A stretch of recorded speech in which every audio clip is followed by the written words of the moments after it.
Здравствуйте, в эфире «Настоящее время». С вами из студии в Вашингтоне Юлия Апел. Главное в программе сегодня. Бойцы по обе стороны украинского конфликта о прекращении огня. В Балтиморе после введения комендантского часа восстановилось относительное спокойствие. Город, разделенный на две части. Жизнь в Косовской Митровице.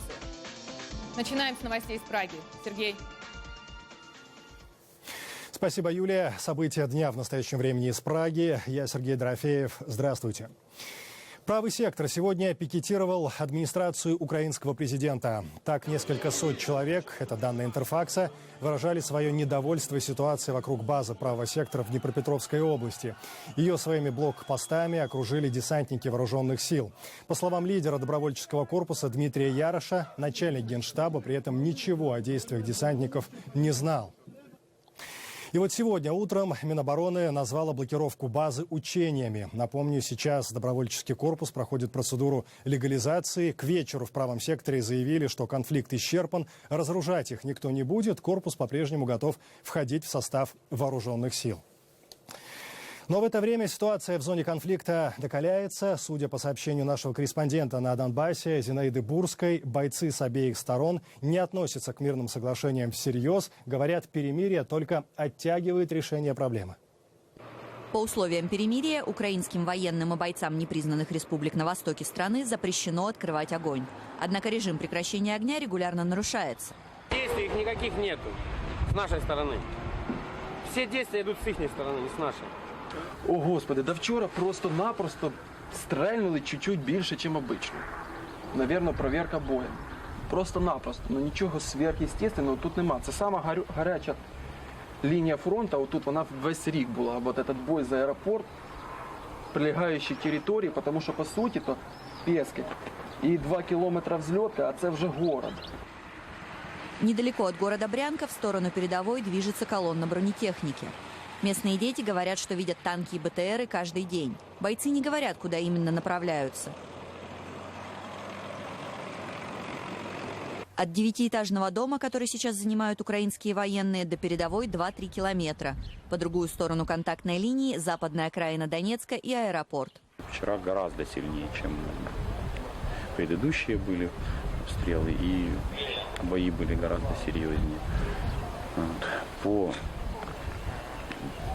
По моей информации, у ребят есть раненые и один погибший. На днях передовые позиции украинских военных подверглись обстрелам. Один человек был убит. Это соплежевание. И стрелять, не стрелять, и пользи ніякої не приносить, в принципі. Чим далі це все йде, тем хуже. Военные, которые стоят в Авдеевке, также считают, что в перемирии нет смысла. Оно лишь оттягивает решение проблем, и боевые действия могут вскоре возобновиться. Екатерина Кочкина, Зинаида Бурская. «Настоящее время». 2 часа откровений. Александр Лукашенко обратился с ежегодным посланием к белорусскому народу и парламенту, во вступительном слове пообещав, что его обращение будет своеобразным. Там и правда было многое. Лукашенко, например, ожидаемо заявил, что Россия главный стратегический партнер Беларуси, никакого крена на Запад нет. Но вот что более любопытно, высказался по поводу празднования 8 мая в Москве и 9 числа в Минске, четко обозначив свою позицию. Цитата: «Беларусь – это русский мир». Мы приедем в столицу нашей Родины, Москву, бывшую нашу столицу, 8 числа, когда закончилась война, как следует там отметим и продемонстрируем, что мы русский мир. Передайте, Сан Саныч, своему руководству. И не надо тут размазывать это и делать, знаете, для того, чтобы испоганить отношения между нашими странами. Мы были вместе и будем всегда. Мы имеем и будем иметь свою позицию, свою точку зрения. И надо понимать, мы суверенные, независимые государства. Было в послании и достаточно фраз, вызвавших смех в зале. Одна из них касалась необходимости улучшения демографической ситуации в Беларуси. При этом Лукашенко призвал высокое духовенство подключаться к этому вопросу. Ну так за семью ратуют и агитируют. Я говорю, ваше святейшество, ваше высокопревосходительство, а сколько детей у вас? Нема. Ну так что вы агитируете нас за детей? Для того, чтобы ратовать за семью и за детей, надо самим иметь детей. Что за дремучесть? Священник большого уровня не должен иметь детей. Ну что это такое? Вот уверен, втихую где-то что-то косячат.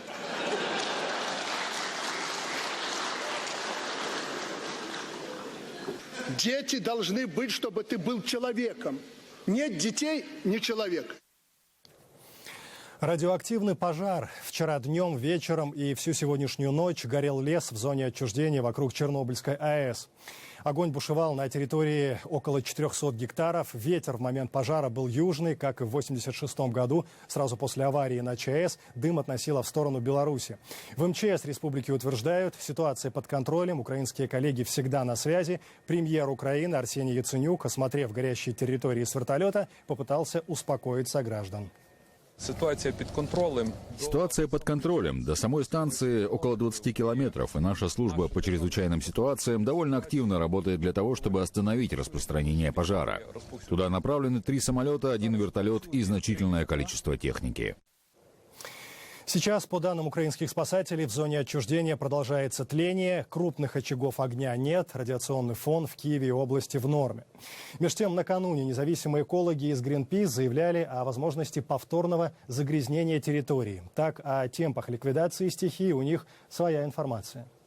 По той информации, которая у нас сейчас есть, которая основывается на дистанционной съемке, свежей совсем, пожар продолжает действовать, но действительно явно достигнуты довольно серьезные успехи в том, что в его остановке. То есть восточная кромка пожара, которая обращена как раз в сторону могильника и в сторону саркофага, она действительно сейчас уже не действует. Время передавать слово в Вашингтон. В американском военном бюджете следующего года учтены расходы на Украину, на конфликт на востоке страны. Юлия, о каких суммах идет речь? Сергей, спасибо. Речь идет о $200 миллионах на обучение украинских военных и помощь в защите от российской агрессии. Оборонный бюджет США на 2016 год планирует обсудить сегодня Комитет по вооруженным силам Палаты представителей. Размер предлагаемого бюджета $604 миллиарда. Как отмечается в документе, распространенном накануне главой комитета Маком Торнбери, в него заложены также расходы на летальную военную помощь Киеву. Делегация женщин-депутатов Верховной Рады встретилась с сенатором Джоном Маккейном в Вашингтоне и передала ему так называемый список Савченко. Туда входит 35 лиц, непосредственно причастных к похищению, вывозу на территорию России, незаконному содержанию и фабрикации дела против Надежды Савченко. Рассказывает Татьяна Ворожко. Делегация женщин-парламентариев вручила Джону Маккейну список людей, против которых по принципу списка Магнитского должны быть введены индивидуальные санкции. Первым номером в нем стоит Владимир Путин. В список также входят члены российского правительства, судьи, прокуроры и прочие особы, причастные к тому, что украинская летчица Надежда Савченко сегодня пребывает в московской тюрьме.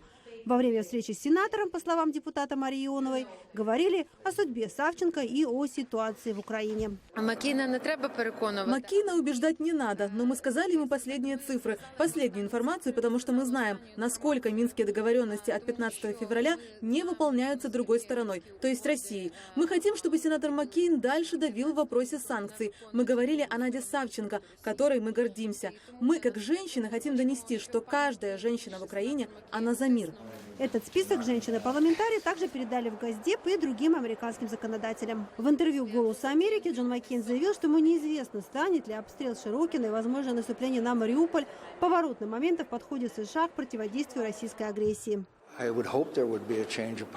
Я надеюсь, что будет изменение политики. Многие из нас предвидели именно то, что Владимир Путин сделал. Это откровенная агрессия. Он убивает украинских граждан. Это позор, что этот президент Соединенных Штатов не предоставил оборонительное оружие народу Украины. Это одна из самых темных страниц в истории нашей страны, когда мы отказываем им в помощи. Нас много здесь, в Соединенных Штатах, которые испытывают чувство стыда из-за этого. Мы, законодатели, не остановимся, пока не дадим украинскому народу шанс быть независимыми от агрессии Владимира Путина. Мэр Киева Виталий Кличко провел ряд встреч в Вашингтоне с вице-президентом США Джо Байденом, заместителем госсекретаря Викторией Нуланд и инвесторами. В американскую столицу он приехал после победы своего брата Владимира, который защитил чемпионские титулы в Нью-Йорке. Виталий Кличко ищет совсем других побед – политической поддержки Украине и инвестиций в Киев. С ним беседовала Юлия Ермоленко. Виталий Кличко утверждает, из-за неоднозначной телевизионной картинки инвесторы не спешат вкладывать деньги в Украину, поэтому решил, убеждать бизнес нужно лично. Я говорю, в Киеве everything is safe. Вы гарантуете? Все нормально, Все нормально. Я гарантирую. Также гарантирую поддержку каждому предпринимателю, который инвестирует в Украину, делает рабочие места и платит налоги. Мэр хочет позаимствовать передовые достижения американской столицы, которые можно воплотить в Киеве, такие как электронное правительство, а также американский опыт в реабилитации военных. Сполучені Штати мають великий досвід і реабілітація. У США большой опыт в реабилитации военных, которые были в очень тяжелом психологическом состоянии в зоне боевых действий. Мы привлекаем как наших специалистов, которые приедут в США, так и специалистов из США, которые будут посещать Украину для того, чтобы тренировать наших соответствующих людей, которые работают с представителями армии, солдатами, с людьми, которые принимали участие в боевых действиях. Известная оппозиционная активистка и драматург Наталья Пелевина оказалась под подпиской о невыезде. К ней возникли претензии со стороны российских следственных органов. Мы связались с Пелевиной по скайпу и поинтересовались, в чем конкретно ее подозревает следствие. Обыск был сделан у меня в доме в рамках болотного дела, которое по-прежнему не закрыто. Претензии у них ко мне по статье 212 части 1 – это организация и финансирование массовых беспорядков. Вот, собственно, с этим они ко мне и пришли. В этой связи они проводили обыск. Далее у меня был допрос в Следственном комитете, как раз тоже, значит, в рамках этого дела с вопросами, связанными вот именно по болотному делу. Они за 10 дней, которые им были положены для того, чтобы предъявить мне обвинение, они этого пока не сделали. То есть мы в состоянии ожидания, что будет дальше. Пока обвинения мне предъявлены не были. И, собственно, статус мой подписки о невыезде вот тоже вот в таком вот непонятном сейчас, в силу того, что у нас нет с ними контакта, они нам не звонят, они нам ничего не сообщают. Вот тоже в таком вот непонятном состоянии находится. Снята ли с меня подписка о невыезде или не снята? В любом случае у меня конфисковали, изъяли паспорт, поэтому передвигаться я не могу вне России в любом случае, при любом раскладе. Вот такая у меня ситуация на сегодня. В поддержку Пелевиной высказался Билл Браудер, основатель фонда «Эрмитаж Капитал», один из авторов списка Магнитского. С ним беседовала Юлия Савченко. Наталья удивительно смелая женщина. Она была одним из наших самых крепких союзников. Я неоднократно говорил ей: «Наташа, вы можете быть намного эффективнее вне России, чем находясь в самой стране. Не возвращайтесь». На что она всегда отвечала мне, что должна вернуться, что это ее страна, и то, что они творят со страной, плохо. Именно поэтому она вернулась, а теперь против нее возбудили уголовное дело. Мы уже знаем, чем кончаются подобные вещи. С нее взяли подписку о невыезде, и я могу только предполагать, на основании прошлого опыта, что ее будут судить и посадят в тюрьму по ложным обвинениям. В чем заключалось ее преступление? Она просто не стала молчать. Она кричала об убийстве Магнитского, о коррумпированности режима Путина. Мы должны поддержать Наталью Пелевину и надеяться, что ее дело не приведет к появлению очередного мученика или очередного заложника режима Путина. Сегодня Билл Браудер примет участие в слушаниях «Глобальный закон имени Магнитского об ответственности за права человека» в Комитете по международным делам Палаты представителей. Об этом сообщается на сайте комитета. Конгрессмен Крис Смит заявил, что иностранные госслужащие, причастные к убийству или серьезным коррупционным делам, не должны иметь право въезда в США и право иметь собственность на территории США. По словам Смита, эти слушания рассмотрят возможность уберечь американскую финансовую систему и граждан от самых серьезных нарушителей прав человека в мире. В Балтиморе, штат Мэриленд, после введения чрезвычайного положения и комендантского часа установилось относительное спокойствие. Напомним, в городе произошли массовые беспорядки с применением насилия после похорон Фредди Грея, афроамериканца, получившего смертельную травму при аресте полиции. Моя коллега Наташа Мозговая сегодня ранним утром побеседовала с одним из местных жителей. На мой взгляд, это все очень печально. Видеть, как какие-то подростки, вандалы, разрушают мой район, даже не думая о последствиях. То, куда мы ходим за продуктами, за лекарствами, разрушено молодым хулиганьем, которому до этого и дела нет. Они должны были по домам сидеть, книжки читать, образовывать себя, а не вандализмом заниматься. И вот что рассказала Наташа об обстановке в Балтиморе сегодня.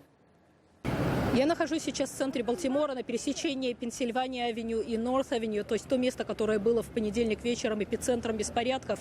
Но сейчас, как вы видите, здесь достаточно тихо, очень много полиции, очень много солдат, но окна, в принципе, какая-то рутина уже восстанавливается. Вот, например, витрина той самой аптеки CVS, которая была на всех экранах, сейчас уже закрыты фанерой. Люди убирают улицы и говорят, что они надеются, что все закончилось. Хотя главное опасение, конечно, вызывают выходные, поскольку к выходным, из того, что мы слышали, должны быть опубликованы предварительные данные расследования гибели Фредди Грея. Это может вызвать во время на выходных новую волну беспорядков. Но, в принципе, к тому, чтобы успокоить разъяренную толпу. В общем, здесь подключились не только полицейские, не только Национальная гвардия, но и общинные лидеры, настоятели церквей. Во многих церквях мы видим сейчас плакаты с призывами молиться за Фредди Грея, то есть свой гнев выражать, в общем, более каким-то конструктивным образом. От многих жителей мы слышали, в принципе, что они считают, что речь идет о каких-то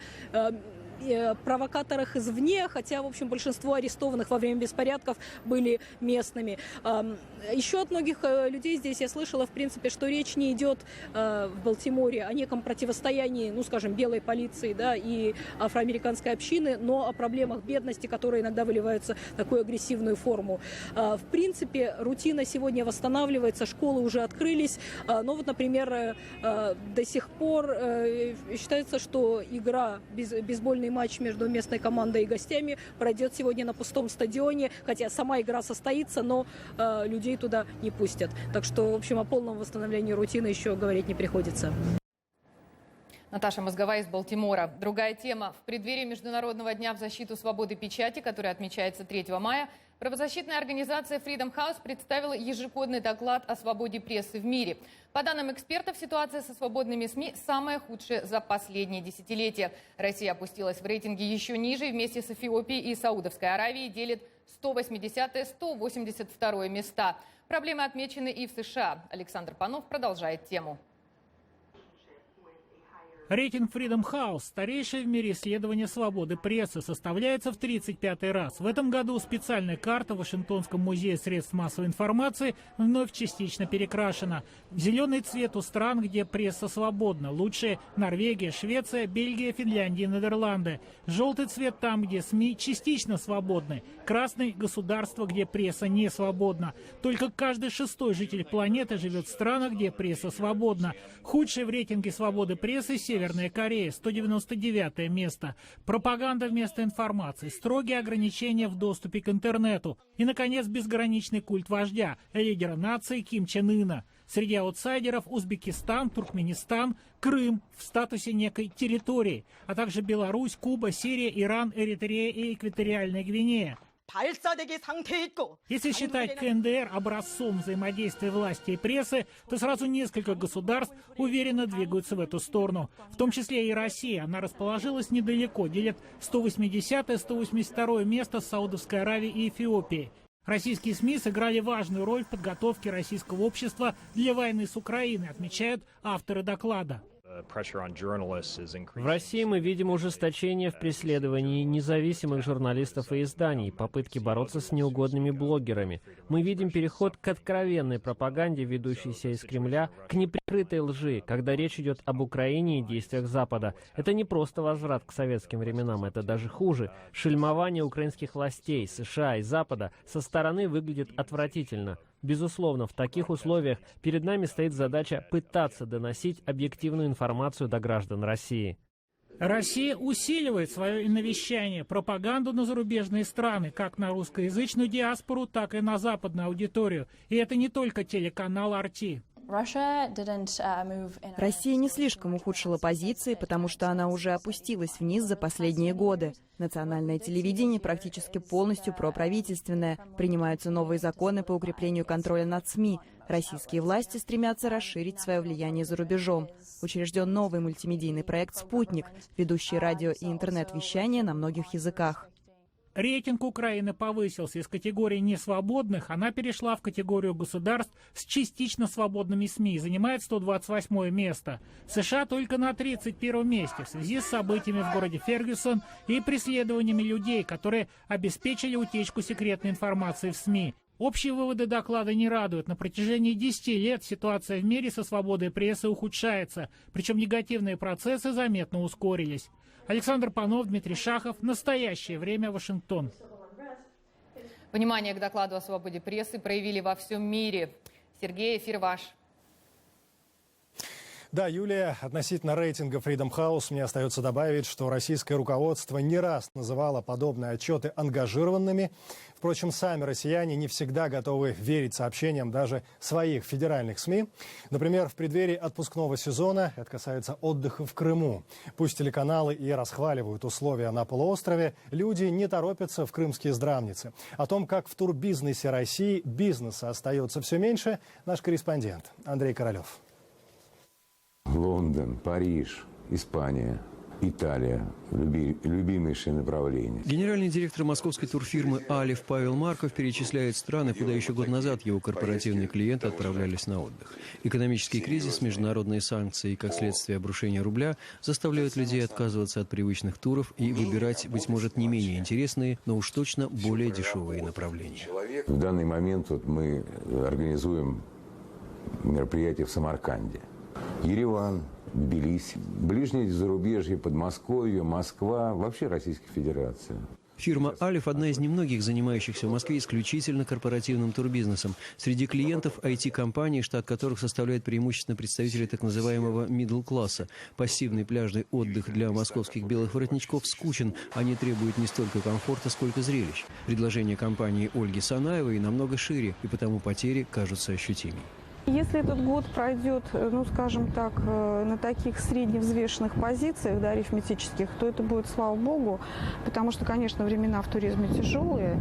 Ольга Санаева признает, что Россия располагает достаточными возможностями для приема туристов, приводя в качестве примера Псков, Новгород, Карелию, Санкт-Петербург. В северной столице одним из самых популярных направлений всегда оставалась соседняя Финляндия, но в декабре прошлого года и этот в целом недорогой отдых для небогатых петербуржцев стал обременительным. Финляндию в момент вот этого скачка вообще у нас были пустые дни, то есть 80% упало.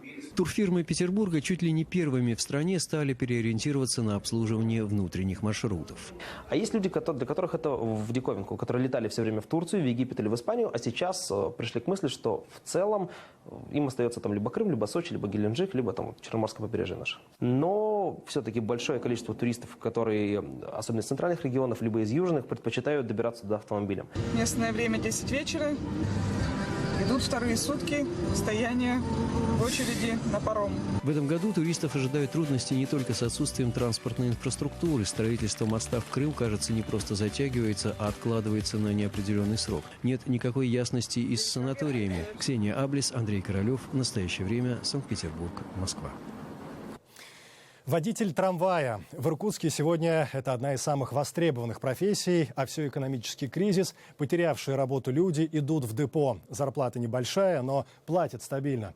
Среди иркутских вагоновожатых теперь даже выходец из Гвинеи-Бисау. В учебном центре Иркутского трамвайного депо новый тип студентов. Раньше будущих водителей с трудом набирали по окрестным деревням, а теперь люди сами приходят в поисках стабильной работы. Причем зачастую это представители совершенно далеких от транспорта профессий. Работал здесь стабильно в такой сфере, в банковской сфере. То есть там офисный работник. По мне не скажет, чтобы я пошел в водителя трамвая. Наставники отмечают, что в этом году студентов учить стало гораздо проще.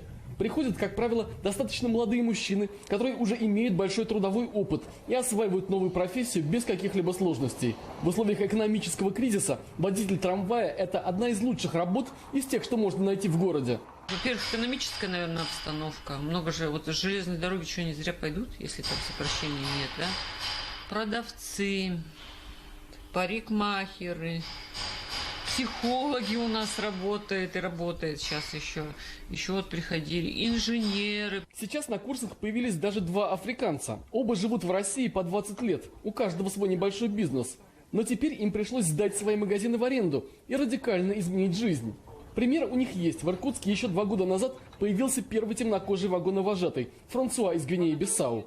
Правда, он выбрал эту профессию не из материальных соображений. Я вообще пришел, потому что мне этот вид транспорта нравится.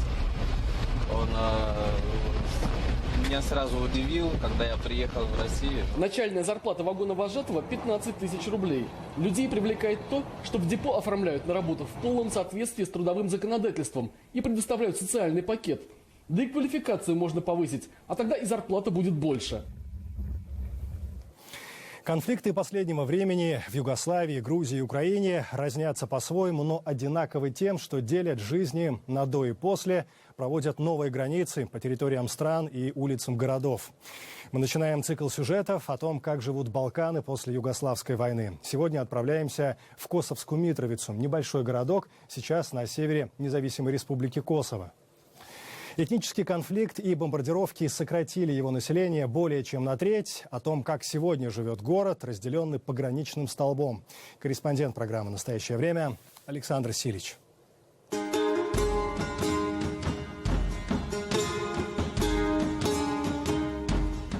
Сегодня Косовская Митровица достаточно современный европейский город с яркими элементами Востока. Именно здесь устремилась своим куполом в небо одна из крупнейших в стране мечетей. На улицах обилие рекламы, дорогих автомобилей и счастливых молодых и не очень молодых лиц.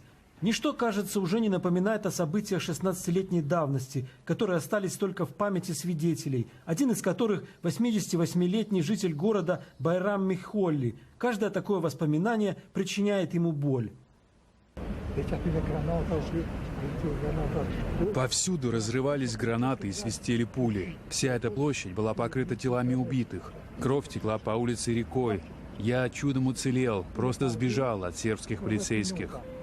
Те, кто не уехали и не погибли, стараются сегодня вернуться к нормальной, полноценной жизни. Насколько это возможно, конечно, в городе, разделенном вот этим почти официальным пограничным столбом на 2 непримиримые части. В одной живут сербы, в другой – албанцы. Границу днем и ночью патрулируют с обеих сторон сербские и албанские полицейские, а также натовские солдаты международного миротворческого контингента КФОР. Водитель маршрутки, албанец, в Северную Митровицу нас везти отказался. Албанцы боятся ехать в ту часть города, потому что там опасно. Но для англичан и американцев без проблем. Они могут не бояться. Сейчас мы пешком идем в сербский анклав. Повсюду сербские национальные флаги и реклама на сербском языке, в том числе политических партий и лидеров соседнего государства. Есть тут и своя канцелярия, представители которой, к сожалению, общаться с журналистами не хотят. Это невозможно, чтобы я с вами о чем-то говорил. Мне очень жаль. Сами сербы, жители северной части города, оказались более разговорчивыми, но они считают, что никаких этнических проблем в их городе не существует. Я учусь здесь и работаю. У меня нет проблем с албанцами, так как у меня нет с ними контакта. Митровица – это чисто политическая проблема, которую придумали Европейский Союз и Америка. Тем не менее, как отмечают местные наблюдатели, именно вмешательство Европейского Союза и Соединенных Штатов обеспечило относительный мир в регионе. Александр Силич, «Настоящее время», Косово.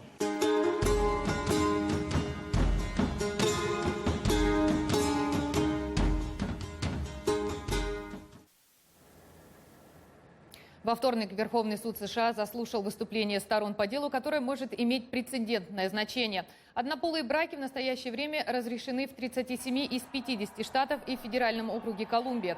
Если суд признает, что гомосексуальные браки соответствуют Конституции, они будут легализованы на всей территории страны. Сторонники и противники однополых браков продолжают митинги у здания Верховного суда.